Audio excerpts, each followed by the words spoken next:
আৰু ফাইনেলি গোটেইকেইটা মানুহ পাঞ্জাবাৰী পুৰা ভৰাই ললো। তো গুড মৰ্ণিং। ভিডিঅ'টো মই বিচনাৰ পৰা আৰম্ভ কৰিলোঁ। তিৰি দেখা পালে যিহেতু তিৰি নাই মোৰ। তো যিয়ে নহওক তিৰি নহ'লেও কথা নাই। বহুতেই মোক সুধি থাকে মই ভিডিঅ'ৰ বাহিৰে কাম কৰোঁ কি। আপোনালোকে জানে মই এনেই এই ৰিক্সা চলাওঁ, তাৰে উপৰিও যে মই আৰু বেলেগ কাম কৰোঁ আজি আপোনালোকক দেখুৱাম। হাতত ব্ৰাছডাল লৈ মই আহি গ'লো মোৰ থাৰখানৰ ওচৰত। মানে থাৰখানৰ ওচৰত এইকাৰণে আছো যিহেতু গোটেই ৰাতি চাৰ্জ দিয়া আছে। বেছি টাইম চাৰ্জ দিলে বেটাৰী ফাটি যোৱাৰ সম্ভাৱনা থাকে। আৰু এনেকে গাড়ীখনৰ চাৰ্জটো অফ কৰি মই আহি গ'লো মোৰ সম্পত্তিকেইটাৰ ওচৰত। এইটো আছে সৰু মনু, এই সৰু মনু, আৰু এইফালে আছে ডাঙৰ মনু, আৰু এইটোফালে আছে আমাৰ মাজু মনু। ছাগাল তাগাল দৰক দি গা চা ধুই আহি গ'লো গাড়ী ওলাবা। যিহেতু ড্ৰাইভাৰ মানুহে সদায় গা ধুই গাড়ী চলাব লাগে। আজি যিহেতু চানডে, আৰু চানডে বুলি মোৰ ভাড়া এটাও আছে। আজি আৰু মই থাৰখান নলওঁ, আজি অলপ মই ডিফেণ্ডাৰ।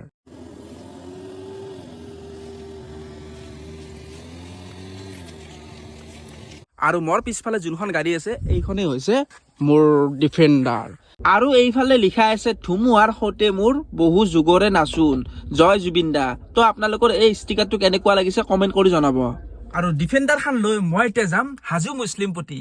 হাজো মুছলিমপট্টি কিহৰ কাৰণে বিখ্যাত তাত গৈ আপোনালোকক গোটেইখিনি বস্তু মই দেখুৱাই দিম।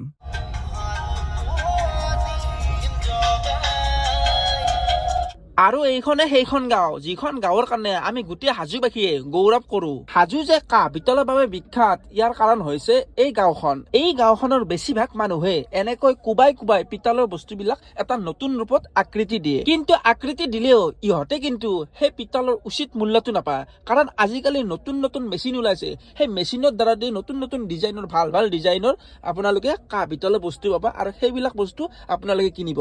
ইহঁতে যিহেতু ঘৰত বনাইছে সেইবিলাক বস্তু আপোনালোকৰ পচন্দ নহয়। কিন্তু আপোনালোকক মই কথা দিলো, আপোনালোকে যদি পিতলৰ বস্তু কাঁহ পিতলৰ বস্তু যদি অৰিজিনেল কিনিম বুলি ভাবে তেনেহলে এই গাঁওখনতে আপোনালোকে পাব। আৰু মুছলিমপট্টিত আহি এজনী ছোৱালী লগ পালে, ছোৱালীজনী কোনে কোনে চিন পায় কমেণ্ট কৰি জনাব। এইফালে এই লাজ ভিডিঅ' বনালে লাজ নাই, এনে হেলি লাজ হৈছে আৰু গাইজ কিমান লাজ কৰে। ভিডিঅ' বনালা ইমান দিন কিন্তু লাজ এৰা নাই, খং দিছে।